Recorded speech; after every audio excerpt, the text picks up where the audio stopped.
me being an East Coast dude, and again, I count you as, along with KRS and Q-Tip, my stylistic forefather. I am someone, my career would not be what it is if I didn't leave New York. I left New York and went to Cincinnati, took a bus, started fucking with High Tech and them. Early in my career, I came out to LA in 95, took a bus out to LA because I wanted to rap at the Good Life Cafe. I liked what Freestyle Fellowship and them was doing. Yeah. I went up to the Bay, started fucking with Mystic Journeyman and them. I always was trying to leave New York. And so because I was always trying to leave New York, I saw this elitist attitude that New Yorkers had when it came to hip hop. We was a home of hip hop. We the birthplace of hip hop. And when we leave, people treat us like stars in certain smaller cities and smaller markets. We come and be like, oh, you from New York? People was impressed by that. Yes. So there's definitely a thing that developed, it's particularly around hip hop and feeling like the ownership of hip hop, where I know for a fact growing up in New York, we're looking at everything that's not from New York like, you know what I'm saying? Yeah. There was a little bit of that. Of course. You know? And you decided while you're at the megastar to address this. And decided that, you know what, I have to speak up for, at least for the West Coast. Yeah. And can you speak to us about the necessity that you felt to create Westside Connection? Man, thank you for that question. It was a thing where when we started to break through, when I say we, it's like Eazy-E, NWA, Ice-T. We was getting so much love in New York. You know, it's like, yo, you know, it's like we finally felt not like these amateurs, but actually, yo, we're being accepted into the pros. And so there was always a generation of hip hop that were kind of the gatekeepers at the time.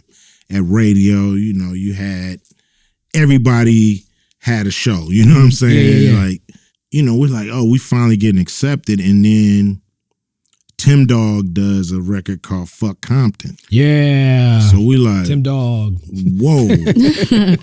What's this? You know, it's like, now coming from LA, it's a gangbang culture. So when somebody say fuck you, it's like somebody crossing your name out. Yeah. So we took it like we need to fuck this dude Tim Dog up. You know what I'm saying? So Eazy was trying to get a communication to really see what the, like, we don't even know you, homie. What's the issue? Right. So from there, another record came out. Master Ace. He did a record called Slaughterhouse, which it seemed like he was kind of mocking the West Coast. Night, and, you know, he's like, all our records was just murder, murder, murder, kill, kill, kill, right? Right.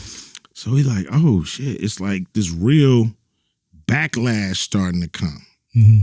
And I'm looking at the artists and like nobody's doing nothing or saying nothing, or nobody's really confronting this head on. So I'm like, gotta be me then.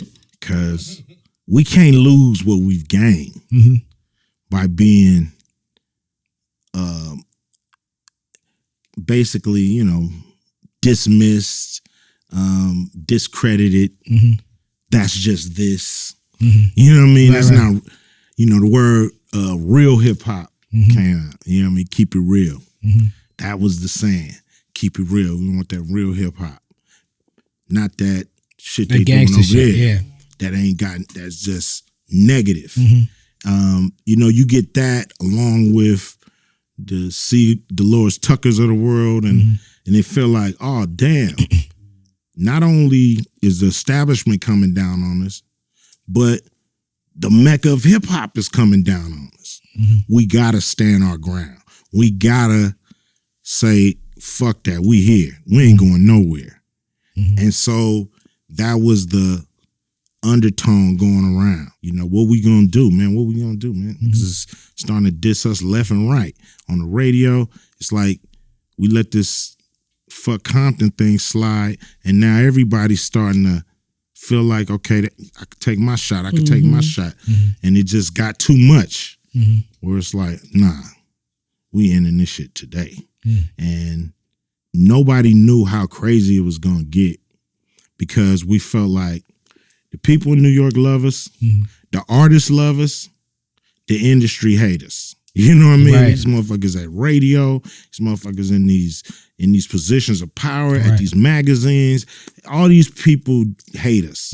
They hate the wave. Right. And it's a resentment because, you know, we're taking attention away. Because y'all was still touring and you could see the love from the people. You as an artist, you seeing that because you still going in them spaces. So the industry, of course, once we start to shoot back, of course, they whole thing was to turn the people against us, you know. So then it became a whole thing, and then you have the top two labels, Death Row and Bad Boys, beefing, and it just took it over the top. It's crazy because, I was like in elementary school during that Bad Boys versus Death Row, but we would be in the cafeteria like, fuck LA, fuck West Coast. Like, we knew nothing about what was going on just because it was cool. Yeah. Yeah, and it's funny that you say that as it was a a kid. Fever. But it's funny that you say that. We didn't say fuck. We weren't saying I understand okay. what you're saying, but it's funny because with me, it's like you said, I was by that time doing this for a living or on my way to do this for a living. So I'm privileged to be in artistic communities. Yeah. And we didn't move like that. But you people watching videos,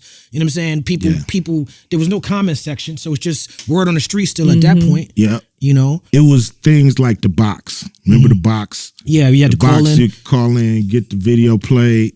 And people had to leave the comments. Yeah, and then people start playing like the diss video over and over and over and over again. Then you got your people call, man, get our shit up. Yeah. You know, so now it's going throughout the country, like everywhere. Yeah.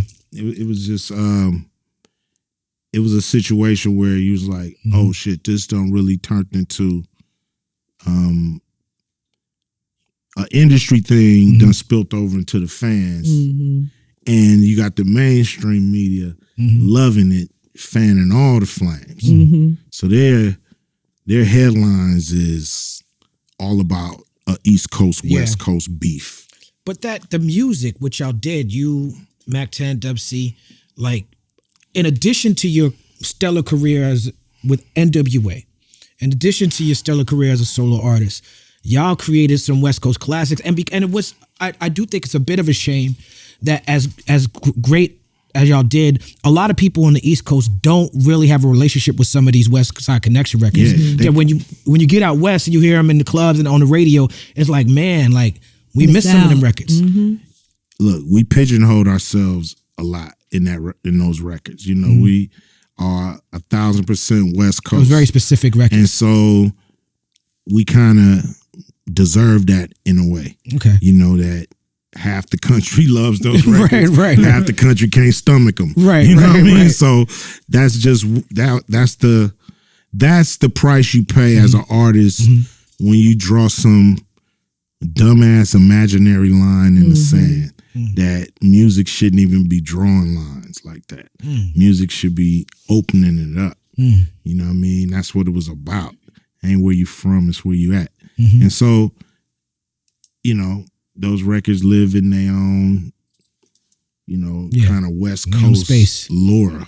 Yeah. Or whatever the hell they call it. I've lived in New York and then in the South. So when I lived in New York, I only heard New York music or whatever was on the radio. And then when I moved to the South, it's like, oh, wow, it's a whole slew of music that you never knew about. And now you can be anywhere and hear music in any coast. And that's like one of the greatest things about social media. Like, some of it is good, but like some of it is not good. No, because the sort of corporatization of the radio stations and the pulling together is like, I like the fact that you can go. I like the time when, not with the beef shit, but when you hearing regional music from New York, regional music from the West Coast, regional music from the South. Now it's the same top 10 no matter where you go. Oh, okay. Because all the stations are owned by the same people, and that is harmful to the business, I think. Yeah, it used to be better when, you know, regions kind of own what they played in a way, or they were proud of their region and was gonna make sure if you're in Philly, you're gonna hear some Philly artists. Yeah. Straight up. You know, you're not gonna be told from a corporate location what you should be playing in your city and what's hot. Right. You know, the DJs used to dictate to the people what was hot. Now they took control away from now you. it's some corporate person telling you what to play and what not to play. Yeah. And so that's why, you know, radio's dying, you know, in a way. It's coming to a point where They want to just hear us talk now. Yeah. That's why podcasting is popular. Yeah, they want to hear us talk. Yeah. It's really all about, you know, clowning artists. Yeah. And highlighting and magnifying an artist's worst moments. Yeah. And that's so true. Like, you eroding your own purpose when you do that, Mr. Radio Man. When you dissing the artist that you playing, the audience stops listening. Yeah. And they're not logical. just not listening to the artist, they're not listening to you either. That's right. So we gotta reverse that. No doubt. If people, you know, it can't be like, well, what did this person do today? You know, it got to be better than that. It can't be just about getting a laugh. I don't think that's not what I meant. I get exactly where you're coming from, but I was just talking about how you can hear music from different places. I don't really listen to the radio, but I'm listening to, like, you know, you can be on Instagram and find like, oh, this person's listening to this in their car. Let me look up this music or something like that. That's what I'm talking about. Right. Yeah, I got it, but I guess I didn't answer that question. But it is good. You know, to me, you know, I'm a fan of, you know, record stores and going in and talking to somebody and having them put you up on good stuff. But, you know, the good thing about, you know, iTunes or whatever is that you can hear music from all eras, you know, at the push of a button. You don't have to carry around, you know, we used to carry around crates and cases full of CDs and all this stuff. You ain't got to do that no more, which is good, but it's bad too because, you know, owning a record, you cherish it more. That's right. Than you do when it's just digital. Like, the digital world is fake reality, and we can't make it real reality. It's because it's never gonna be. No doubt.